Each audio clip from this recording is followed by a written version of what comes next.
Hello everyone, welcome back to my channel.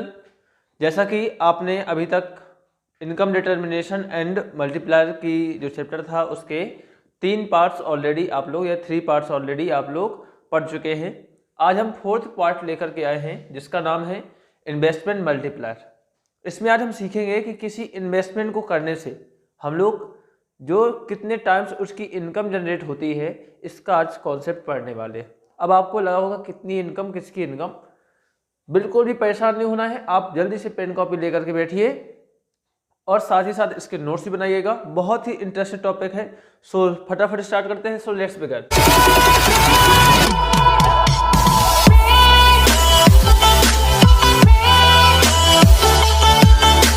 फटाफट हम देखेंगे मीनिंग ऑफ इन्वेस्टमेंट मल्टीप्लायर का। यहाँ पे सीखने का मतलब है कि जो हम लोग इनिशियली इन्वेस्टमेंट के अलावा जो एडिशनल इन्वेस्टमेंट करते हैं, अभी इनिशियली और एडिशनल में अंतर क्या है। सपोज मेरा पहले इन्वेस्टमेंट था 100 रुपीज, मैंने इसमें एडिशनल 10 रुपीज का इन्वेस्टमेंट और किया। समझ में आ रहा है? यानी इसको हम लोग बोल सकते हैं डेल्टा आई। अब आपने एडिशनल 10 करोड़ में मान लीजिए वैल्यू, एडिशनल इन्वेस्टमेंट आपने 10 करोड़ का किया है, तो ये मल्टीप्लायर आपको बताने वाला क्या है? ये मल्टीप्लायर आपको इतना बताएगा कि जो आपने एडिशनल 10 रुपीज का इन्वेस्टमेंट किया है, यह इन्वेस्टमेंट आपको कितना इनकम रिटर्न देने वाला है।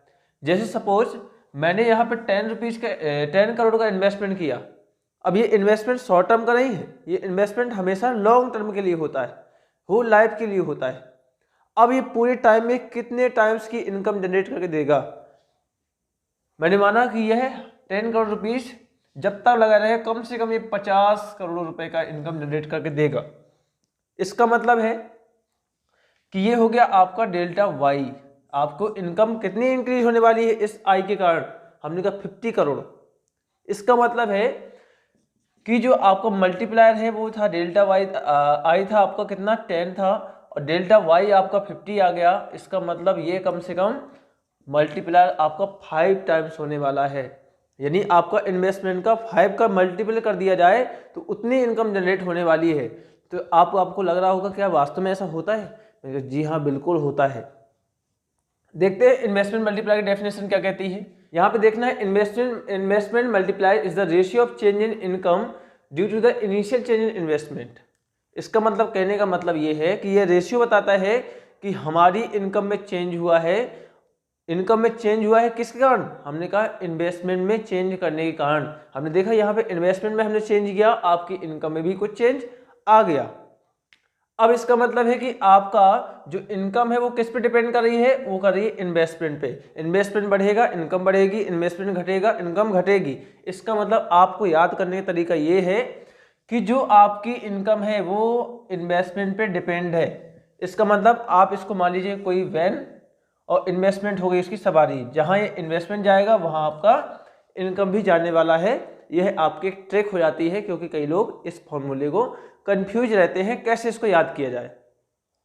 याद करने का तरीका यही है कि इन्वेस्टमेंट के ऊपर आप इनकम को बिठा दो। इन्वेस्टमेंट जहाँ जाएगा आपकी इनकम भी उतने ही यानी उसी तरफ जाएगी। इन्वेस्टमेंट बढ़ाओगे इनकम भी बढ़ेगी। अब ये डिपेंड करता है कितना बढ़ेगी, वो आपको मल्टीप्लायर से मालूम चलेगा। अब आपको लग रहा है सर ये मल्टीप्लायर निकलेगा कहाँ से? तो अभी आपको क्या है, थोड़ा सा बस सब्र रखना है। बिल्कुल एक एक कॉन्सेप्ट आपको समझाने वाले हैं यहाँ पे। सबसे पहले आपके इस मल्टीप्लायर के 2 रिलेशन पढ़ने हैं जो कि आपको सब कुछ बताने वाले हैं। पूरा मल्टीप्लायर का सारांश, समरी सब कुछ यहीं से निकलने वाला है।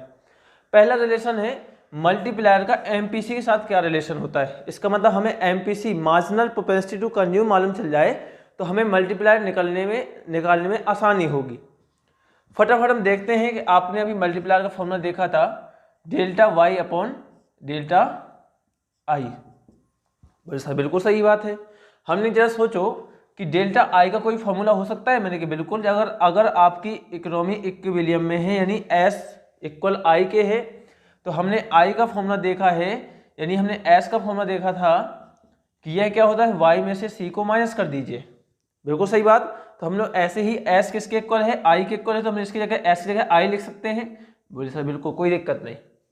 हमने जरा सोचो कि आपका डेल्टा इन्वेस्टमेंट में जितना चेंज हुआ होगा, यानी डेल्टा आई में जितना चेंज हुआ होगा उतना ही आपके इनकम माइनस कंजप्शन में चेंज हुआ होगा। हमने इस फॉर्मूले में डेल्टा लगा दिया, कोई दिक्कत है? वैसा कोई दिक्कत नहीं है। और आपको यह कॉन्सेप्ट यहाँ से मिल गया कि हम लोग डेल्टा आई की जगह में delta y minus delta C लिख सकते हैं। चलिए आगे बढ़ते हैं। हमने लिख दिया delta Y upon delta y minus delta C, यहाँ तक करना है। फिर आपको लिखना है both numerator and denominator dividing by delta y. आपको करना क्या है कि चाहे ये न्यूमरेटर है चाहे डिनोमिनेटर है, दोनों को आपको डेल्टा वाई से डिवाइड कर देना है। अब उससे डिवाइड क्या करना है? हमने कहा देखो तुम्हें डेल्टा सी है और एमपीसी के रिलेशन पढ़ रहे हो, तो एमपीसी का फॉर्मूला क्या होता था? Delta C upon delta y हुआ करता था। अब देखो डेल्टा सी आपको मिल रहा है और किसी प्रकार से अगर तुम इसके नीचे डेल्टा वाई ले आओ तो कहीं ना कहीं हमारा काम बन सकता है। हमें बिल्कुल सही बात। तो हमने इन दोनों को क्या कर दिया, अगर यहाँ डिवाइड करोगे तो आपको यहाँ भी डिवाइड करना पड़ेगा। यह आपने पहले ही मैथ में सीख रखा हुआ। चलिए फटाफट हम कर देते डिवाइड। डेल्टा वाई ऊपर वाले को डेल्टा वाई से डिवाइड कर दिया, फिर बड़ा सा डिवाइड लगाया, और डेल्टा वाई नीचे वाले को माइनस डेल्टा सी को, इन दोनों को डेल्टा वाई से डिवाइड कर दिया। कोई दिक्कत है यहाँ पर? ये आपका मल्टीप्लायर की वैल्यू थी। ठीक है, हमने देखा कि ऊपर वाले से डेल्टा वाई 1 आता है। अब देखो यहाँ पे डेल्टा वाई इसके साथ भी है, डेल्टा वाई इसके साथ भी है, यानी यहाँ पे आपको delta Y upon delta Y और minus delta C upon delta Y दो प्रकार की कंडीशन आपको मिल रही है। हम इसको लिख सकते हैं delta Y upon delta y minus delta C upon delta y. कोई दिक्कत है क्या? यहाँ से इसको कैंसिल करोगे 1 आ जाएगा, और इसकी वैल्यू होती है, ये किसकी वैल्यू होती है? एमपीसी की, यानी हमें देखो 1 फिर ये 1 माइनस इसकी वैल्यू रख दो एमपीसी। यानी हमें यहाँ पे देखने को मिल रहा है कि जो आपका एमपीसी का रिलेशन मल्टीप्लायर सिखाता है वो कहता है एक नया फॉर्मूला बना लीजिए भाई। वो फॉर्मूला कहलाता है K इक्वल 1 माइनस एमपीसी। यही रिलेशन है आपका एमपीसी का मल्टीप्लायर के साथ। अब बोले सर कि ये तो फॉर्मूला हो गया, इसका रिलेशन कैसे आप कह सकते हैं? हमने देखे एमपीसी की वैल्यू पुट करिए एक बार। एमपीसी देखो, एमपीसी की वैल्यू आपको मालूम है कि यह 0 और 1 के बीच होती है, यानी 0.1, 0.2, 0.3 और 0.9 और मैक्सिमम 1 जब आप पूरी इनकम को कंज्यूम कर लेते हो, एडिशनल इनकम को। जबकि ऐसा हुआ नहीं करता था, 0 1 के बीच में ही मिलती थी। तो हम लोग करते क्या है, एमपीसी की एक छोटी वैल्यू लेते हैं और एक एमपीसी की बड़ी वैल्यू लेते हैं, जिससे क्या मालूम चल जाएगा कि एमपीसी जब लोअर होगी तो मल्टीप्लायर कितना होता है और एमपीसी जब हायर होगी तो मल्टीप्लायर कितना होता है। आप फटाफट इसको जरा नोट कर लीजिए एक बार। थोड़ा सा आगे बढ़ते हैं। हमें देखना है कि मल्टीप्लायर का रिलेशन एमपी के साथ कैसा रहता है, एमपीसी के साथ कैसा रहता है। हम थोड़ा सा इसको यहाँ पे इरेज करने जा रहे हैं। वैसे हम बता दें आपको कि मल्टीप्लायर का जो रिलेशन होता है एमपीसी के साथ वो पॉजिटिव रिलेशन होता है, यानी एमपीसी हायर होगी तो मल्टीप्लायर भी हायर आएगा। लेकिन कैसे आएगा हम देखते हैं। हमने एक बार लिया है एमपीसी की वैल्यू 0.2 और एक बार ले लिया है एमपीसी की वैल्यू 0.8, यानी ये आपकी हायर वाली है, ठीक है, ये आपकी एक बार लोअर वाली है।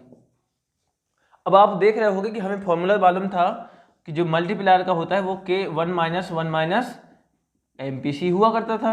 हमने क्या किया, यहाँ पे 1 और 1 माइनस 0.2 रख दिया। कोई दिक्कत? हम देखा कि 1 में से अगर आप 0.2 को माइनस करोगे तो लगभग 0.8 आएगा, और 0.8 से 1 को डिवाइड करोगे तो लगभग कितना आएगा, ये आपका आएगा 1.2 के अप्रोक्स में आएगा।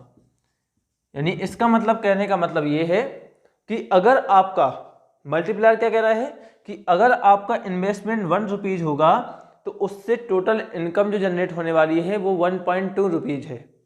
यानी अगर ये 10 रुपये होगा तो ये 12 रुपये होगा, ये 1 रुपये होगा तो 1 रुपीज़ 20 पैसे होगा, और ये 100 रुपीज़ होगा तो ये 120 होगा। यानी आपका इनकम में बहुत ज़्यादा देखने, मतलब इंक्रीजमेंट देखने को नहीं मिल रहा, 100 रुपये में 120 रुपीज़ आपको 100 में 120 रुपीज़ देखने को मिल रहे हैं। अब बात करते हैं, यानी यहाँ पे आपको देखने को मिल रहा होगा कि हमारी MPC लोअर थी तो हमारा मल्टीप्लायर कुछ टाइम्स नहीं आया है, यानी 1 टाइम से थोड़ा ही ज़्यादा है, दोगुना भी नहीं हुआ है, यानी डबल भी नहीं हुआ है।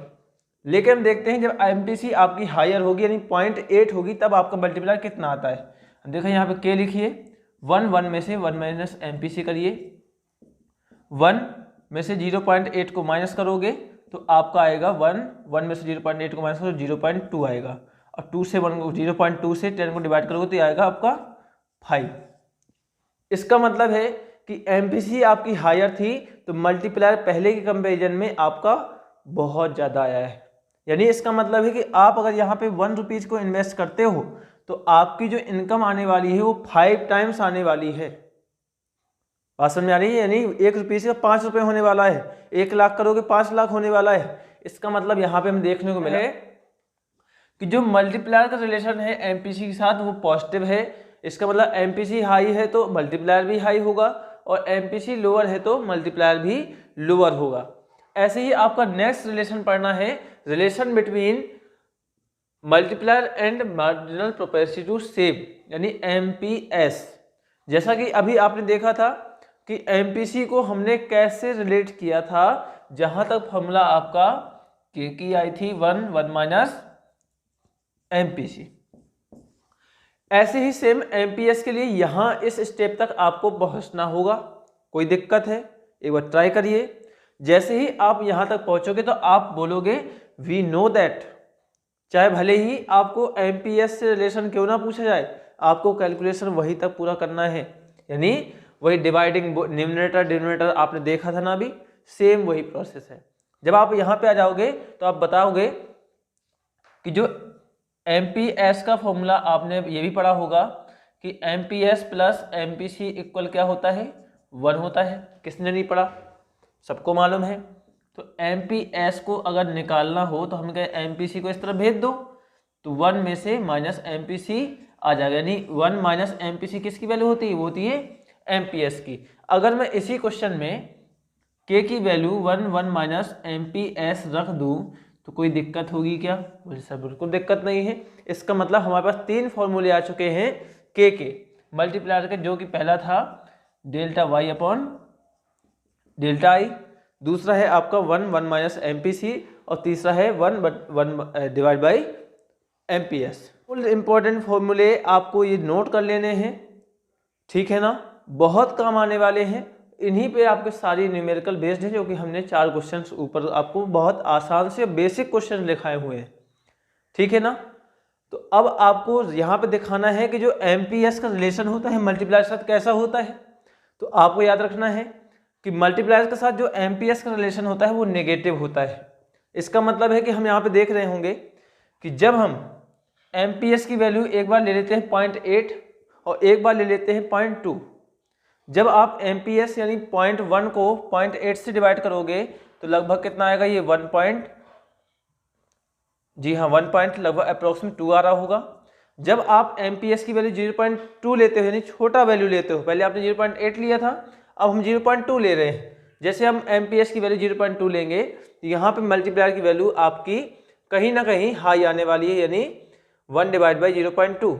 यही फॉर्मूला था ना, देखिए ना यहाँ पे 1 अपॉन MPS। यहाँ पे देखोगे पॉइंट का 0 आएगा, 2 5 जा 10 होता है, यानी मल्टीप्लायर की वैल्यू हायर आती है जब आपका MPS लोअर रहता है, और MPS अगर हायर रहता है तब आपकी मल्टीप्लायर की वैल्यू लोअर आती है। इसका मतलब MPS के साथ मल्टीप्लायर का नेगेटिव रिलेशन पाया जाता है। क्या ये एक्चुअल में भी ऐसा होता है? हमने कहा बिल्कुल होता है। आपको परेशान बिल्कुल नहीं होना है, समझना है। चलिए समझते हैं पहले MPS के साथ क्या होता है, क्या वास्तव में ऐसा होता है। तो आपको यहाँ पे देखना है कि जब हम मार्जिनल प्रोपेंसिटी टू कंज्यूम की बात करते हैं तो मार्जिनल प्रोपेंसिटी टू कंज्यूम का मतलब होता है यह रिलेशन होता है किसका? कंजप्शन का। इनकम में इंक्रीज होने के कारण आपके कंजप्शन में जब इंक्रीज होता है तो इसको बोलते हैं MPC।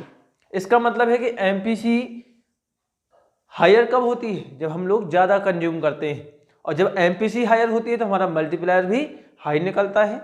इसका मतलब है MPC का मतलब हम लोग जितना कंज्यूम करते हैं उतनी ज़्यादा इनकम जनरेट होती है। क्या ये प्रैक्टिकल में आपने कभी सोचा कि ऐसा हो सकता है? हमने बिल्कुल हो सकता है। जरा सोचिए कि मेरे पास 100 रुपये आए थे, मैंने पूरे 100 रुपये का कंजप्शन कर लिया, फिर मैंने जब जिसको कंजप्शन मैंने किया वो किसी ना किसी व्यक्ति के लिए इनकम बन के गया। अब जिस भी व्यक्ति के लिए वो इनकम बन के गया उसने भी उस चीज़ को पूरा कंज्यूम कर लिया। ऐसे ही प्रोसेस पूरी इकोनॉमी में चलता रहा तो ये कहीं ना कहीं कई टाइम्स की इनकम जनरेट करके गया। इसका मतलब कितने टाइम्स इनकम जनरेट होगी आप अनुमान भी नहीं लगा सकते हो। तो याद रखिएगा कि जितनी हायर एमपीसी होती है, अब इसको एक एग्जाम्पल के माध्यम से भी आप समझ सकते हो। जैसे सपोज मान लीजिए कि एक पीस ऑफ लैंड है, एक पीस ऑफ लैंड है, यहाँ पे कोई गवर्नमेंट बिल्कुल बेकार सी लैंड पड़ी हो, अगर कोई गवर्नमेंट मान लीजिए 100 करोड़ रुपए का इन्वेस्टमेंट कर देती है तो इससे सरकार को क्या इनकम होने वाली है? मैंने कहा बिल्कुल होने वाली है। आपको ध्यान देना है कि इन्वेस्टमेंट उसने कितना किया है, 100 करोड़ रुपीज का। अब इसका मतलब सरकार ने इन्वेस्ट किया है वो किसी न किसी व्यक्ति के लिए क्या बन के गया होगा, इनकम बन करके गया होगा, क्योंकि सरकार का वो इन्वेस्टमेंट है, वो किसी न किसी व्यक्ति को ये इनकम मिला होगा।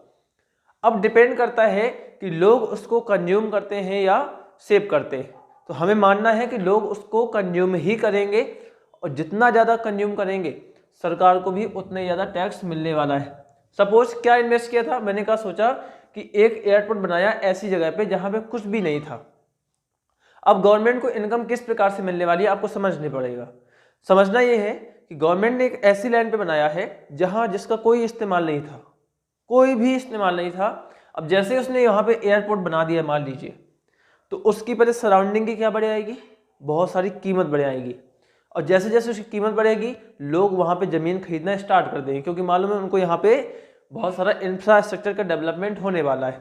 लोग ज़मीन खरीदेंगे, सरकार को उस एरिया का क्या मिलने लगेगा, टैक्स मिलने लगेगी, बहुत सारा डेवलपमेंट टैक्स मिलेगा।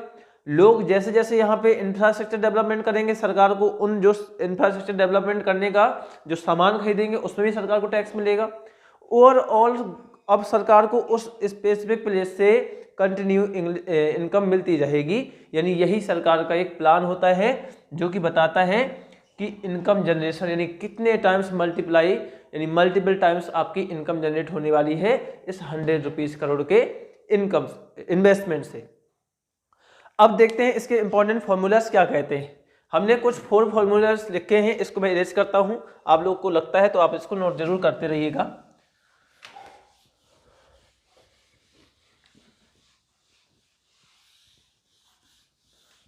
फर्स्ट क्वेश्चन दे रखा है कि इफ फाइंड के, यानी आपको मल्टीप्लायर की वैल्यू फाइंड करनी है। अगर आपका एमपीसी 0.5 दे रखा होता है, यानी यहाँ तक ए पोर्शन आपका एक क्वेश्चन है, हमने एमपीसी 0.5 तो बहुत आसान है, 1 माइनस एमपीसी आपका फॉर्मूला होता है। हमने 1 माइनस 0.5 रख दिया क्योंकि यहाँ पे एमपीसी की वैल्यू दे रखी है 0.5। जैसे आप देखोगे 1 में से 0.5 को माइनस करो तो 0.5 ही बचेगा। अब इसको हटाइए, 0 लगाइए, यहाँ पे आपका मल्टीप्लायर कितना आ जाएगा, 2। यानी आपकी जितनी भी इन्वेस्टमेंट की जाएगी कहीं ना कहीं आपका 2 टाइम्स इनकम जनरेट होने वाला है। यहाँ से आप समझ गए होंगे। यानी हमने फर्स्ट का ए पोर्शन सॉल्व किया है। अब बी पोर्शन भी क्या कहता है, 75% of increase in income is consumed.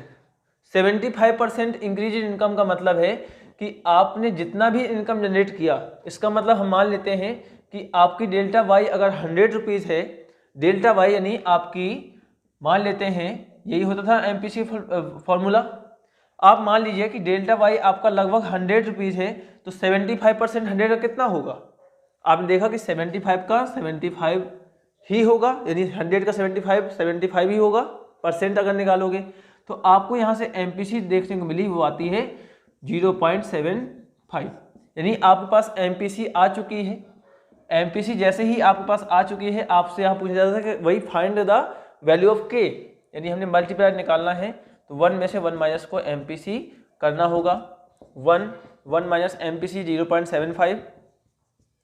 यहाँ देखोगे 1 में से 0.75 को माइनस कर दीजिए, 0.25 आएगा। आप हटाइए यहाँ से, लगभग 25 से 4 टाइम्स की इनकम जनरेट होने वाली है। यानी आप इसको डिवाइड करके देख सकते हो। मैं आगे देखते हैं, ये इसको बिल्कुल से नोट करते जाइएगा। और अगर आपकी बुक में एडिशनल कुछ क्वेश्चंस होंगे तो पहले आप इनको सॉल्व करिए, इसके बाद उनको भी आप ट्राई कर सकते हो। हम सेकेंड क्वेश्चन में चलते हैं। इसमें कह रहा है find the value of multiplier if 50% of additional income is saved. यहाँ सेविंग की बात कर रहा है।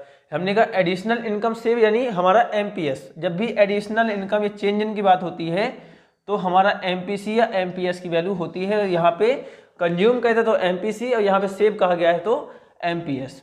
अब कितना परसेंट बोले 50%। हमने कहा इनकम 50%, इनकम को 50% कंज्यूम किया जा रहा है ना, तो हमारी इनकम कुछ मान लीजिए। हमने कहा हमारी जो डेल्टा वाई होगी, ये फॉर्मूला होता है एमपीएस का, हमने डेल्टा वाई हमने माना है 100। अगर आपकी 100 इनकम है तो सेविंग कितना किया गया होगा, हमने कहा 50%। 100 का 50% 50 होता है। आप देखिए यहाँ से आपका निकलने वाला है 0.5 की एमपीएस। 0.5 की एमपीएस आ गई। अब हमारा एमपीएस से जो के का फॉर्मूला होता है वो 1 माइनस एमपीएस हुआ करता था। 1 लिखा, एमपीएस की वैल्यू आई है 0.5, पॉइंट हटाइए, 0 लगाइए, 5 2 जा 10, यानी यहाँ पे आपका मल्टीप्लाई की वैल्यू आने वाली है 2। आपका पहला हो गया, ए पोर्शन हो गया इसका। बी पोर्शन क्या कहता है, एमपीसी आपको दे रखी है 0.2। अब यहाँ पे एमपीसी दे रखी है आपको, डायरेक्ट दे रखा है 0.2। आपको करना क्या है, एमपीसी से आपको के निकालना है। के निकालने के लिए 1 माइनस एमपीसी आपको रख देना है, कोई दिक्कत नहीं है। बड़ा सिंपल क्वेश्चन है यार, है ना। 1 आपने एमपीसी वैल्यू कितना रखना है, 0.2 रखना है।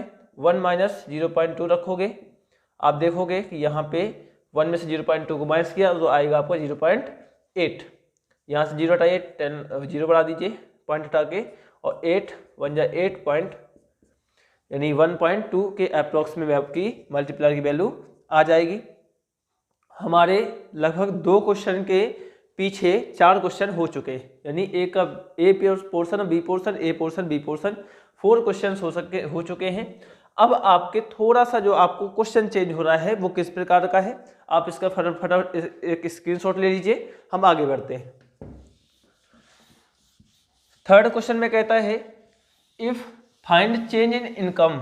आपको यहाँ पे चेंज इन इनकम यानी डेल्टा वाई फाइंड आउट करना है। हमने कहा ठीक है भाई, हमने क्वेश्चन मार्क लगा दिया। थर्ड क्वेश्चन है ये, find change in income if multiplier is 4। आपको के की वैल्यू दे रखी है 4 and increase in investment is 15 crore, यानी डेल्टा आई दे रखा है आपका 15 करोड़। हम कोई दिक्कत नहीं, के का वैल्यू क्या था, फॉर्मूला था delta Y upon delta I. बोले सर ये कौन सा फॉर्मूला, ये पहला वाला, ठीक है। अब आपको करना क्या है, के की वैल्यू आपको दे रखी है 4, ठीक है। डेल्टा वाई आपको फाइंड आउट करना है, कोई दिक्कत नहीं। डेल्टा आई आपको दे रखा है 15 को इस तरह भेज दो, डिवाइड में है तो मल्टीप्लाई में चला जाएगा, यानी हम कह सकते हैं डेल्टा वाई इक्वल 15 इंटू 4, यानी लगभग ये 60। अब ये करोड़ में है तो करोड़ में आपका आंसर करोड़ में ही आएगा, यानी आपका जो डेल्टा वाई आ चुका है, कितना आ चुका है, ये आया है 15 करोड़। बोले सर ये कैसे किया, हमने देखो 15 को हमने उस तरफ भेजते तो ये इस तरफ 4 लगा था, 4 में से इंटू 15 कर दे तो यही आता 60। तो हमने इसको इस तरफ न लिख करके हमने इसको इस तरफ लिख दिया है, कोई समस्या नहीं होनी चाहिए थी। ये आपका हो गया थर्ड क्वेश्चन, और ये जल्दी से फटाफट करते हैं फोर्थ क्वेश्चन। आप लोग भी एक बार ट्राई करिएगा, वीडियो को पॉज करके, आपको नहीं बनता तो इसके बाद आप देखिए भी इसको। फोर्थ क्वेश्चन में दे रखा है find the change in investment, यानी आपको यहाँ पे डेल्टा आई फाइंड करना है। हमने क्वेश्चन मार्क लगा दिया। मल्टीप्लायर दे रखा है आपको, यानी के की वैल्यू दे रखा है 2, और आपको इंक्रीज इन इनकम दे रखा है, यानी डेल्टा वाई दे रखा है कितना, 8 करोड़। आपको यहाँ से डेल्टा आई पूछ रहा है, हमने के की वैल्यू सेम वही फॉर्मूला लगाना है, delta Y upon delta I. आप देखोगे डेल्टा के यानी के की वैल्यू दे रखी थी आपको 2, हमने क्या किया 2 रख दिया डेल्टा के। डेल्टा वाई आपको दे रखा है 8 करोड़, और डेल्टा आई आपको निकालना है, डेल्टा आई आपको निकालना है। हम देखो डेल्टा वाई को उस तरफ भेजो, 2 को इस तरफ ले आओ, यानी ये आपका प्रोसीजर क्या बनेगा, इसको जाओ तो डेल्टा आई डिवाइड में तो मल्टीप्लाई, यानी डेल्टा आई हो जाएगा, और 2 को यहाँ से नीचे आ जाएगा, यानी 8 डिवाइड बाई 2, यहाँ से आ जाएगा 4, यानी आपका जो इन्वेस्टमेंट आया है वो आया है 4। उम्मीद है कि यह पार्ट आपको बहुत समझ में आया होगा। और गाइस इसी विश्वास के साथ मैं आपके साथ आगे बढ़ना चाहता हूं, और अगर आपको ये पार्ट समझ में आया है तो कृपया इस वीडियो को लाइक करें और अपने किसी एक नियरेस्ट फ्रेंड के साथ इसको शेयर ज़रूर करें, 1 या 2, और बाकी आपका प्यार ऐसा ही मिलता रहे। और वीडियो को देखने के बाद इसको लाइक ज़रूर करिएगा, ठीक है। तो थैंक यू, आज के लिए इतना ही। मिलते हैं कल के नेक्स्ट इसकी और क्या प्रोसेस होती है, इसको प्रैक्टिकल प्रॉब्लम के साथ यानी प्रैक्टिकल टेबल बनाएंगे और देखेंगे क्या मल्टीप्लायर सही सही वर्क करता है या वर्किंग ऑफ मल्टीप्लायर, इसको भी हम लोग एक नया इसी का पार्ट है उसको भी रन करते हैं यानी इसी के जस्ट बाद। तो थैंक यू, जब तक के लिए मिलते हैं नेक्स्ट पार्ट पे। ओके।